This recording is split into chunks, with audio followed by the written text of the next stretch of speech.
at the end of the day, you have one goal for your family, for your relationship, for your business. And getting there is gonna be so satisfying.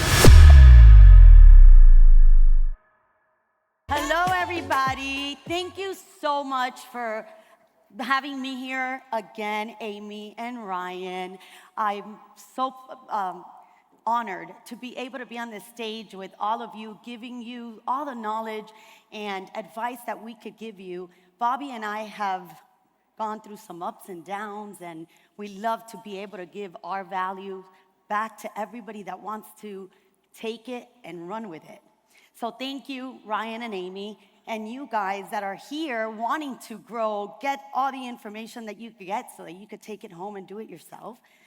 I also want to, say I'm so blessed, and we're also blessed to be in the United States of America, where we have the opportunity, the freedom to be able to be entrepreneurs and do what we want to do. We have so many things that we could do and not sit back and say, I can't, I don't have. No, whatever you want to do, you can do, because we have the freedom to do so. So I'm so blessed to be in the US. That's all I have to say for sure, because my parents come from Cuba, and I know a lot of you know our story, so I'm not going to go into our story because I don't really have a lot of time. But, being an immigrant family coming to the United States and being able to create a lot of things that we have done has been a blessing. So today I want to talk about you can have it all, okay? And what I mean that you can have it all is that we could have a life with your family, you could have a relationship with your spouse, and you could be an entrepreneur. You don't need to give up any of it. You could do it all if you just give enough effort, balance, be able to be involved with all three if you really want to.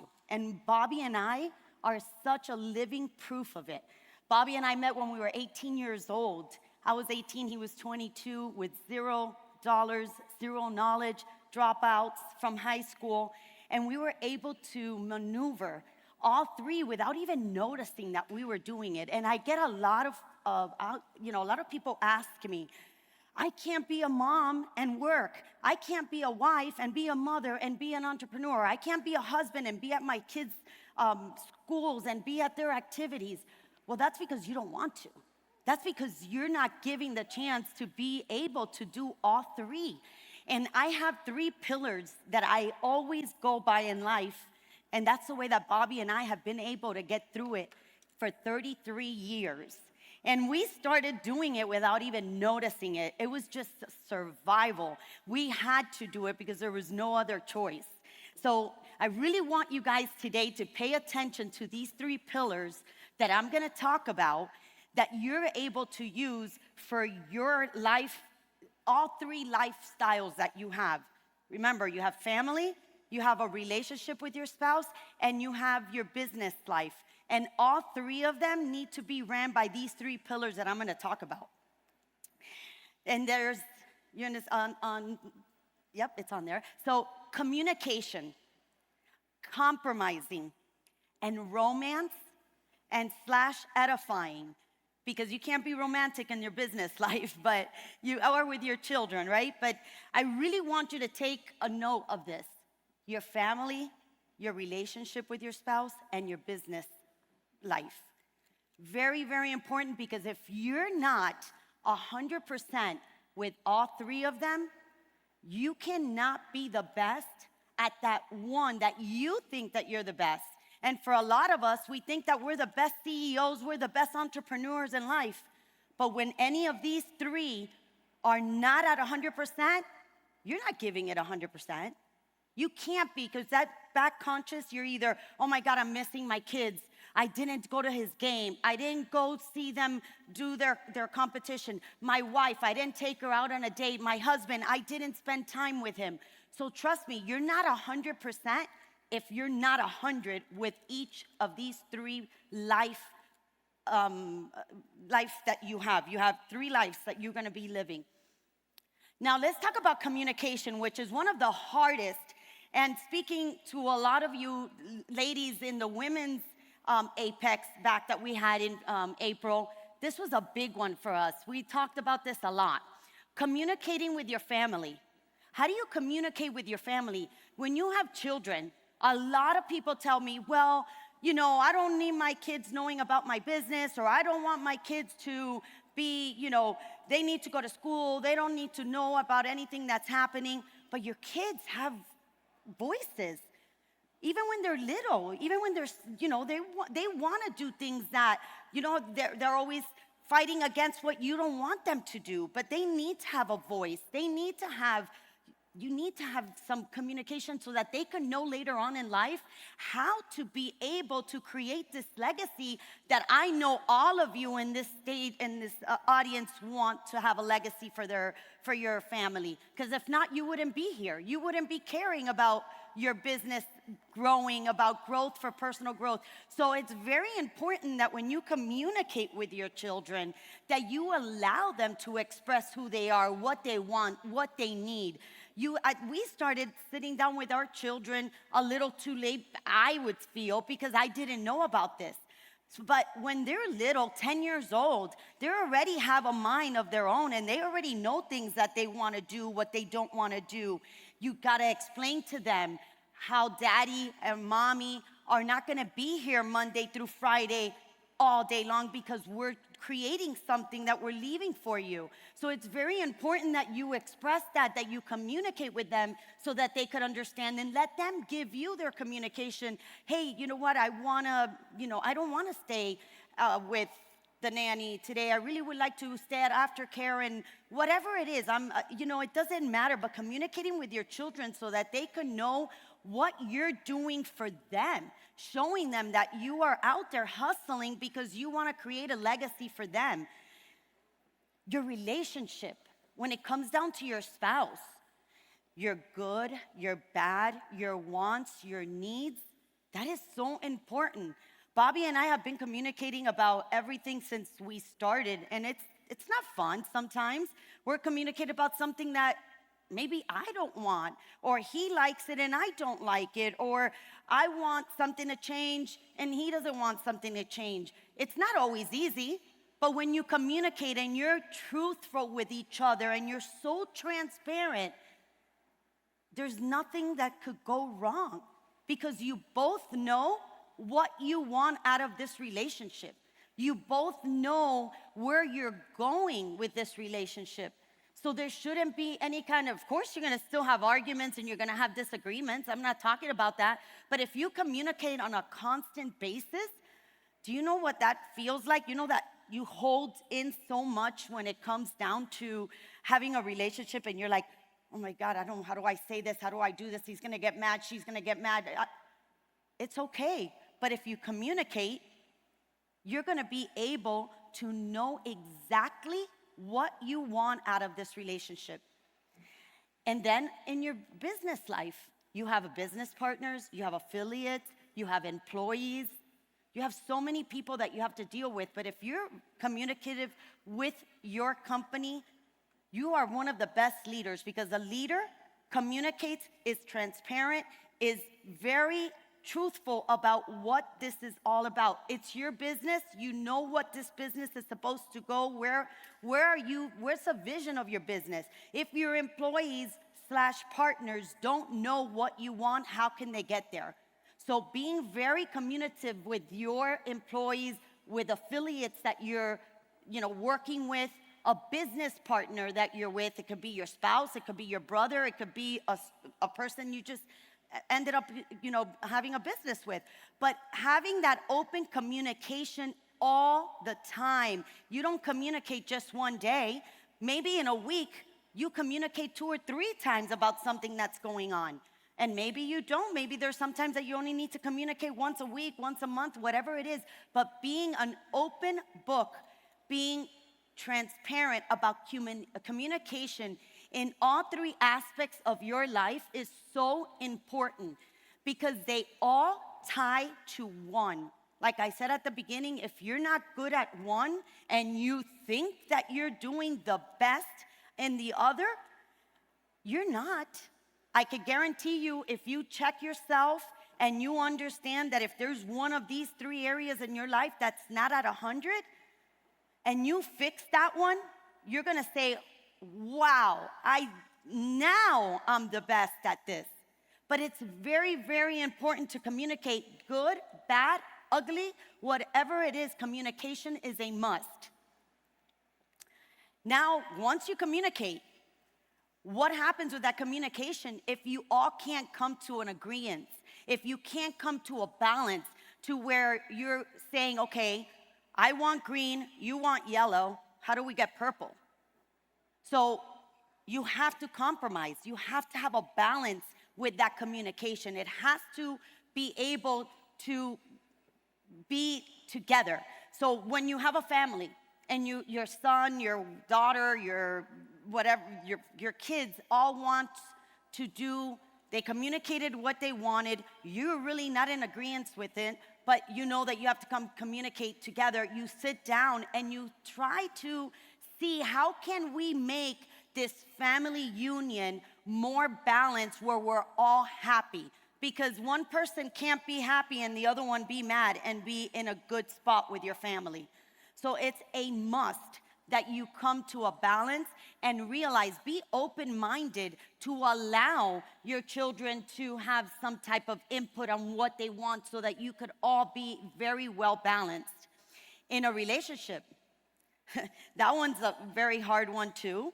But if you don't focus on that balancing act between both of you, you can't be romantic, you can't be loving, you can't be the best at together. And when you have a relationship, a spouse, that's what you want to be, is together, be as one, so that you could conquer everything as one, right? You're 100%, let's come to the middle and we all do this together and we're going to be the best at all that we can. And sometimes that's very hard when it comes down to a relationship. You know, it's not easy to say that I'm going to give up something. And I want to make sure that you understand, you're not giving up something. Because when you give something or you call it, I'm sacrificing myself, then you're not compromising. Sacrificing is completely different than compromising.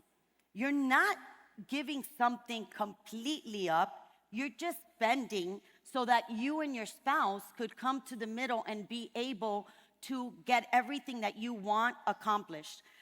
Bobby and I, we don't agree all the time in business, in the way we raise children, the way that we want our relationships to work. We're normal people, we're like everybody else, but we understand that we have to compromise to each other in order to make things work. There's a way that Bobby likes to run business that, you know, for me, it doesn't work really well. He's more OCD. I'm a little bit more of a procrastinator, I would say, in business. I like to do my things the way I like to do it. I gotta get things done right now. I gotta do it now. I take my time and I do it at my pace, but it gets done. So he understands now what happens when that he says, he looks at me and he's like, did you get this done? I'm like, no, not yet. He's like, okay, but it'll get done. So we compromise on that speed, on the way that he runs his life, the way I run mine. And it works so nicely because we're all different people. We are not one.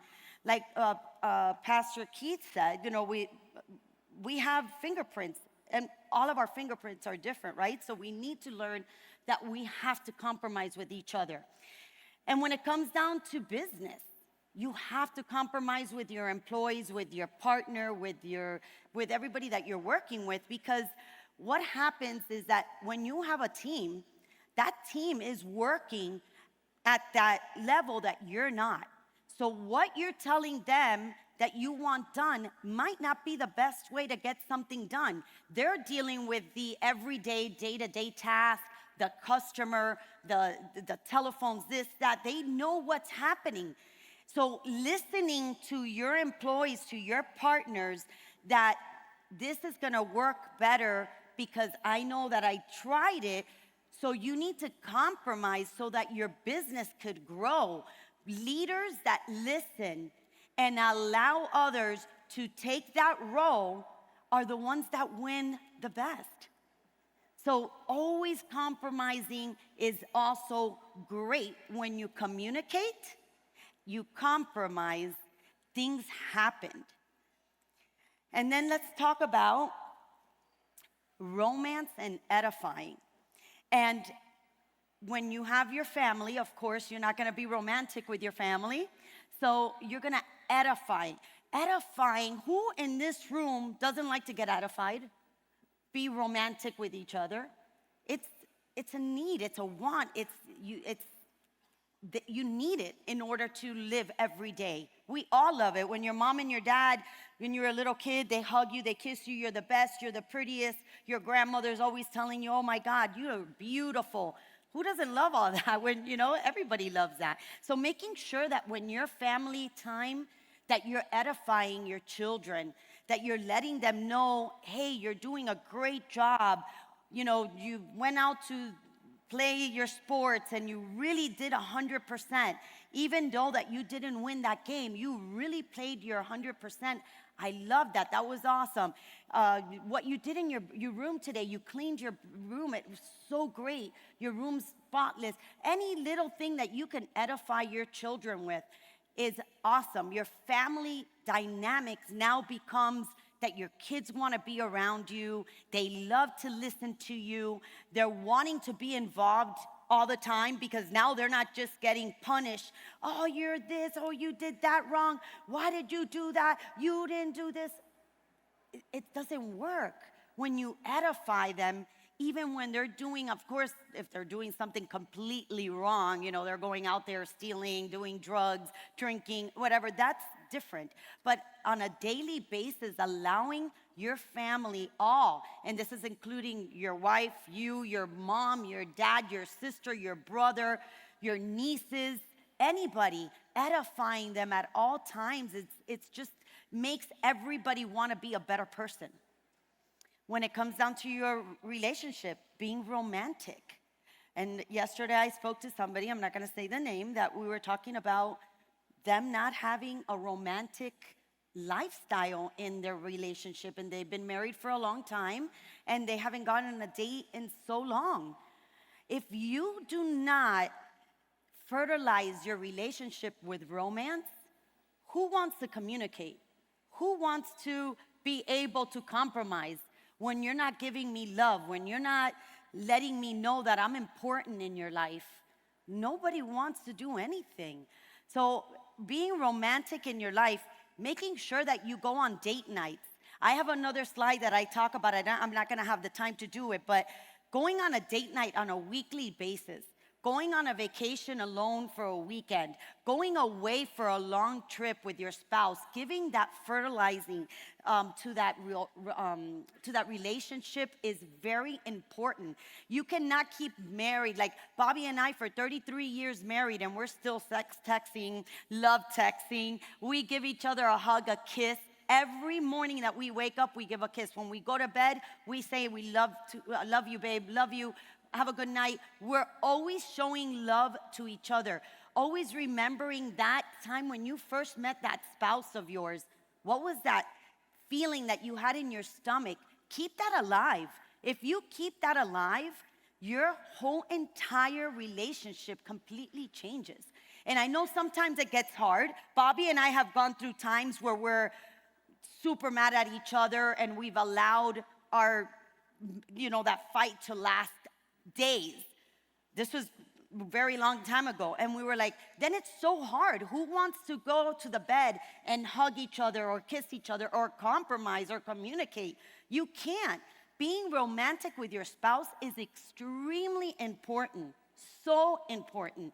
Because that's what's going to keep that fire of wanting to do whatever it takes. It doesn't matter what it takes.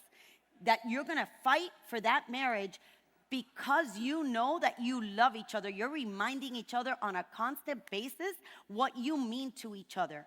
And that's very, very important. And especially, I'm going to pick a little bit on you guys because, by nature, men are less romantic than women. We're more cuddly. We like to kiss. We like to hug. But when you're an entrepreneur and you have so much going on, you forget that you need to give that love to your wife, that fertilizing, to remember that our relationship matters. You're a big part of this. I love you, honey. Thank you for being there. Thank you that I've been working for 7 days and I haven't been able to, really be next to you, but just know that I love you. Texting is very important because you cannot keep on in a relationship without it. And I'm gonna go very quickly on this, but this is just something that right now I could guarantee you that 99% of you have this chart. 50% of your lifestyle is business, 25 is your family, and 25 is your relationship. At one point, that was Bobby and I, for sure, because at the beginning, we all have to be there. But what you wanna thrive for is 33% at all of them. Because if you are 100, I said it already, but if you're at 100% at all of them, you're gonna be so much happier and you're gonna be able to be more successful in life if you could balance that. This is my favorite, and I have to go fast because I only have a few minutes left. But I love to show everybody that when you have a lane, you have to pick a lane. You have your 3 lifestyles that you have. You have your family, your relationship, and your business. And in each one of them, you have to pick a lane. Because that highway, we're gonna all go to the highway. The highway is gonna go that way. We have an end goal. And if we all pick our lanes and we go shoulder to shoulder together, we're gonna do this. We're gonna all go here and we're gonna get there so fast. But now if we don't pick a lane and we don't all know where we're going and we start doing this, we're gonna never get there. We're gonna go on that hamster wheel that Bobby always talks about, because when you step this way, you just gave that car a flat tire. You just brought down that car. Now to bring that car back up, it's gonna take us a while for us to continue going forward. And one here that I'm gonna pick a lot on is on the lane of the family.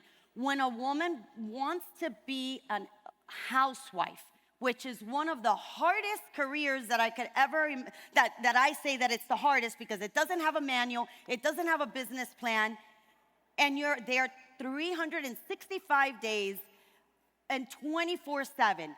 But when you become a housewife and you decide that you want to raise your children and your spouse comes home from working and you want that spouse to help you with the kids, with the dishes, with the food, with the this, with the that, and they can't because they've been working all day, but you picked the lane that you wanted to be the CEO of your household. You picked the lane that you wanted to be that mom that wanted to raise your children and take control of your household. Don't scream or be mad because your spouse came home and can't help you with your children or with the homework or with the food. You picked the lane. So make sure that you understand the lane. If you don't want to be a stay-at-home mom, say it, communicate it. Say that you don't want to be a housewife. And the only reason why I'm picking, ladies, and I'm sorry because I know it's a very, very important role in your family life, is that I see it all the time. I get these women coming complaining to me, how did you do this? I'm so tired of being home and being with the kids and I want to be a mom, but I want them to help me. You pick the lane. Stay in your lane. Entrepreneurs, when you went to your business and you're the CEO of your business, stay in your lane. Don't get involved in lanes where your employees need to run it, where your CFO, your CMO, all of them, don't get in those lanes. Stay in your lane. In every aspect of your life, stay in your lane. If you stay in your lane and we all go shoulder to shoulder, hand to hand, and we all go forward and we stay in that lane, nobody's gonna break down because we're all going forward. And guess what? You're gonna get there so fast and you're gonna be so happy. You're gonna be so fulfilled because everything is gonna be exactly what you want. You've communicated, you've been very transparent about what you wanted, you've compromised to make it work, and you have your romance with your spouse, and you're edifying your family, your partners, your business, your employees. Guess what? Everybody is happy. You have one global happiness. And what more in life do you want than being happy all around in all three aspects of your family, of your life, I'm sorry. So make sure that you understand the lane that you're choosing in each aspect of your life and completely grab a hold of it and take it, and you're gonna make it together to that end goal, because at the end of the day, you have one goal for your family, for your relationship, for your business. And getting there is gonna be so satisfying. Bobby and I have been able to create an empire that we are extremely proud of, blessed of, and we've done it with these three pillars. And our kids, I have passed this down to them, and they've been using it in their lives, and we're all extremely blessed that we have been able to accomplish it. And all of you can have it all as well if you all want it and you follow these three pillars that we have done. So it is time now for you to take control and become the CEO of your life and be able to do all of these, for you to create an empire that we've created, because if we've done it, you could do it too. Thank you so much, and I'm so happy that you guys have brought me on here. Thank you so much. And if you all want to follow me, want to find more information, you can do so on the social media platform. Thank you so much for having me here.